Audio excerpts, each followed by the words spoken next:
The Chicago Bears deserved that loss. They deserved every single bit of it. What is going on, y'all? 5 Sports Talk back at it with another video talking, of course, some NFL, and here to talk about that embarrassing performance put up by the Chicago Bears against the Kansas City Chiefs at home, mind you, in which they lost 26-3. Yes, that's right. They put up a grand total of 3 points.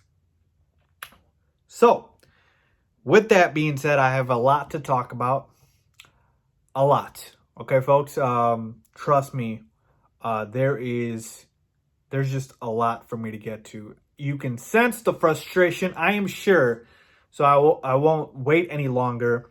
But just real quickly, guys, if you're new to the channel, man, welcome. Make sure to go ahead and subscribe by hitting the big red subscribe button down below for the best NFL content analysis. Help make you guys, myself, better and smarter sports fans. So make sure to go ahead and follow. And also, make sure to follow me on my social media links down below and on the screen for my Twitter, my Instagram. You guys can follow me, reach out to me on there, ask questions. Whatever it is, I'm here for you guys. So, as I mentioned, I have a lot to get to, so I don't want to wait any longer. Let's get started. So, if you guys know my recap videos, you guys know I usually start with the stats. I usually have them written down. And, I kind of go through them and, talk about, obviously what stood out for me and what the keys were for the team that won or lost the game. Whatever it is, I kind of go off the stat sheet for that. This is what we're going to do this week with the stat sheet.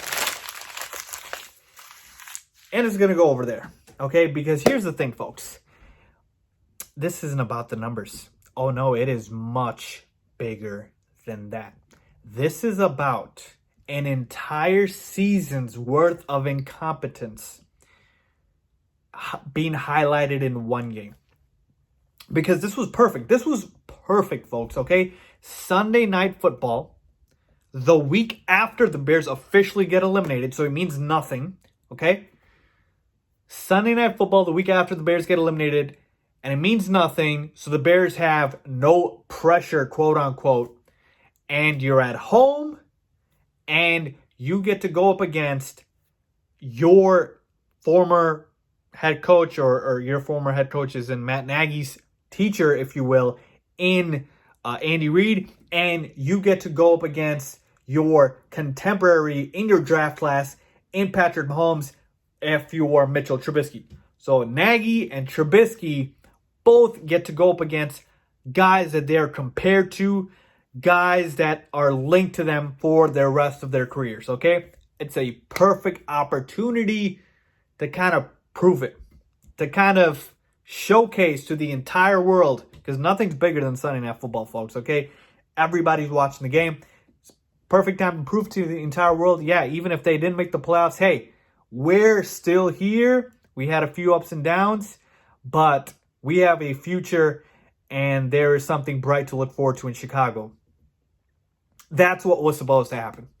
But instead, we get 26-3. We get a game without a single offensive touchdown or a single touchdown period for the Chicago Bears. All they were able to muster up was a field goal, and even that, they didn't really need one because they were down so much. It was pretty much like, okay, let's not get shut out here. Let's get some points. They couldn't even score in garbage time, okay? I can't even play the blame game at this point in terms of the game itself. Folks, the game itself obviously doesn't matter much because it didn't mean much to me. That's why I said the stats don't mean much to me at this point because the season's been over, okay? It was over last week, but the reason this game had any sort of significance was because of what I just mentioned. It was an opportunity, okay? And when you don't capitalize on your opportunities, folks, that is when you get left behind. And if I could literally summarize the entire season with one theme, it is missed opportunities. The entire season, the Bears shooting themselves in the foot with Matt Nagy's poor play calling, with Mitchell Trubisky's poor quarterback play, with the defense being incompetent at times, with the offensive line not being able to open up holes for the running game, with the receivers dropping passes. Folks, I could go on and on. Penalties, like the list of missed opportunities, even in this game, folks. How many times did we get Patrick Mahomes on 3rd and long and he converted? And how many times did we commit stupid penalties and shot ourselves in the foot? Now, obviously, the offense was grossly incompetent, which even added to it, but just the fact of how incompetent and how many missed opportunities this Bears team has had this entire season, folks, it is unreal to me, folks. And before the season, I knew the Bears weren't going to be as good as they were last year just because we were going to have a much difficult schedule. So the Bears are 7-8, folks. And here's the thing. I call the Cowboys fraudulent because the Cowboys haven't beaten a winning team all season long until I think they beat the Rams last week. But obviously the Cowboys ended up losing in the game that mattered the most to the Eagles, right? The Bears, as much as I love and support this team, I'm not going to back down from calling this team pretty much fraudulent up until this point because of the fact that we don't have any signature wins on this roster. The 7 wins have all come from beating pretty bad teams. There are a lot of Giants, Redskins, wins in there. The 2, decent wins were the Vikings, which was a division rival, and the Cowboys, which I just told you was a fraudulent team. So, to me, this is the thing with the Chicago Bears is they didn't deserve to beat the Chiefs. They're not in the Chiefs class. The Chiefs are actually my pick to get to the Super Bowl. I predicted that before the season started, folks. So this is a Super Bowl contender, okay? So they're not even in the same atmosphere as the Kansas City Chiefs, okay? The Chicago Bears are a mediocre team with a mediocre coach and a quarterback that is mediocre and a defense that is playing mediocre. Everything about this team is mediocre to even worse than that, okay? Like I said, I'm trying not to literally go off, but I have to. And this is the thing. And I'm ranting here, folks. I know I am ranting, but it deserves it because of how frustrating the Bears have been for me this entire season. Look, not making the playoffs, obviously that is not a good thing. And some Bears fans would say it's unacceptable. But there's a way to lose as well. Okay, you lose 26-23. I'm like, all right, the Chiefs are better than you, but you put up a fight. 26-3. Really? Really? Like, when you have no pressure. You're already out of the playoffs. 26-3. I mean, like, folks, I can go through the entire game and pinpoint to you, obviously, the bad plays and whatnot. And you guys might want me to talk about it. But again, honestly, you just take the entire game, folks. All right, yeah, there was the Mitch overthrowing Allen Robinson, which would have been a touchdown. We didn't score from 1st and 5, which awful play calling, throwing the fade route to Allen Robinson. I'm already getting into it. So let me stop right here and just say, we can talk about the entire game and point out the spots where the offense or the defense played poorly. But overall, just to sum it up, 26-3 is just pathetic, folks. And here's what I'm going to say, okay? The offseason cannot get here soon enough. Okay, we've got one more game left, and that's it. Okay, and why I say that is because here's the thing. There is some serious assessment to do. And the thing with losses are, it brings clarity. Okay, when you lose, I mean, people's jobs are on the line. And I tweeted this out. By the way, follow me on Twitter. Matt Nagy, Mitchell Trubisky, and Ryan Pace are all going to be on the hot seat. Now, whether or not they'll be here next year, that's another discussion, which I will definitely make another video about. But the fact is, folks, even if you're employed, but you're on the hot seat, it's not a good feeling. No, absolutely not. Job security, having that is huge. So all 3 of those people that I mentioned, they are going to feel the heat, and they absolutely deserve to.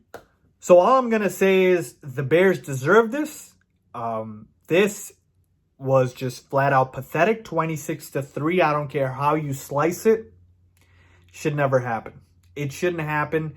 And the Bears got what they deserved, folks. They really did. And yeah, there was a lot of booing in that game. And usually I'm not a big guy, in terms of on boos and whatnot. But you're not going to hear no criticism from me, folks. Not going to happen. So obviously, just real quickly talking about the Chiefs, Patrick Mahomes. Yeah, we know he's good, folks. No analysis needed there. 2 touchdowns, one to Travis Kelce and one to Damian Williams. And I tweeted something out during the game, and a lot of you guys, felt that it was a little weird and got in my mentions. And I said that basically, look, Patrick Mahomes is fantastic, okay? I love Patrick Mahomes. I think he's the best quarterback in the NFL yet. Over Lamar Jackson, over Deshaun Watson, over Aaron Rodgers. Right now, Aaron Rodgers in his prime, I take Aaron Rodgers, but Patrick Mahomes, he doesn't have a single weakness. Outside of Lamar Jackson's running ability, which no other quarterback in the NFL has, Patrick Mahomes doesn't have a single weakness. But Patrick Mahomes, and Chris Collinsworth was talking about it. He's the one that brought it up. And he was saying, folks, look at the weapons that the Chiefs have and the weapons that the Bears have. Obviously, the Chiefs have Tyreek Hill, Travis Kelce, Sammy Watkins, Mecole Hardman. Now, I get it. It's mainly Tyreek Hill and Travis Kelce. The Bears have Allen Robinson, but Anthony Miller's good. So here's the thing. I'm not saying that Mitchell Trubisky would be, anything special in the Chiefs offense, but certainly it doesn't hurt to have those weapons, right? That's the entire point I was trying to make. But that is neither here nor there. Patrick Mahomes is phenomenal, folks. But the point I do want to make here is Patrick Mahomes, obviously you guys saw he was trolling the Bears by counting to 10, and he's showing his hands. He's like 10 because that is where he was picked by the Chiefs in the same draft class. And he's trolling the Bears, and most notably Ryan Pace, who I hope he saw that. I know he did.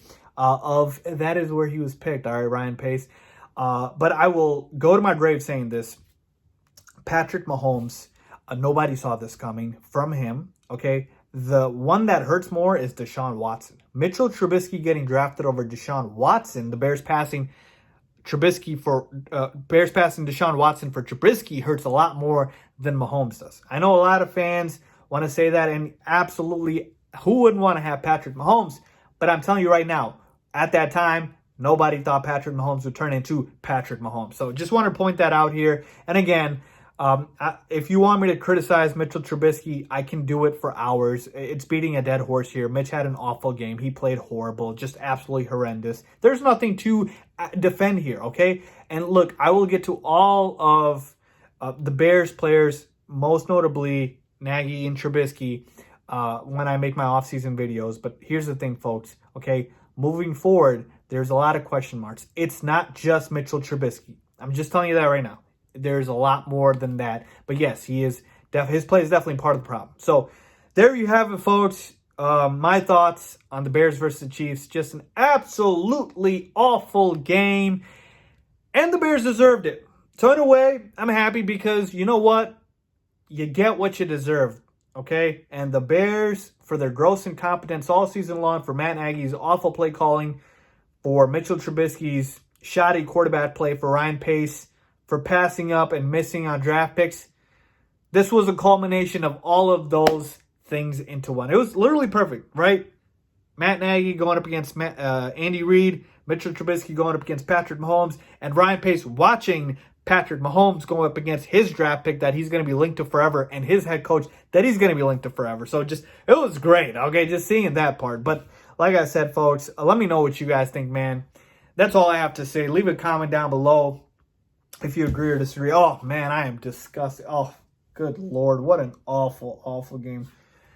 Did I say the offseason can't get here sooner? It really can't, folks. Anyways, with that being said, thank y'all for watching. I appreciate y'all. Thanks for subscribing.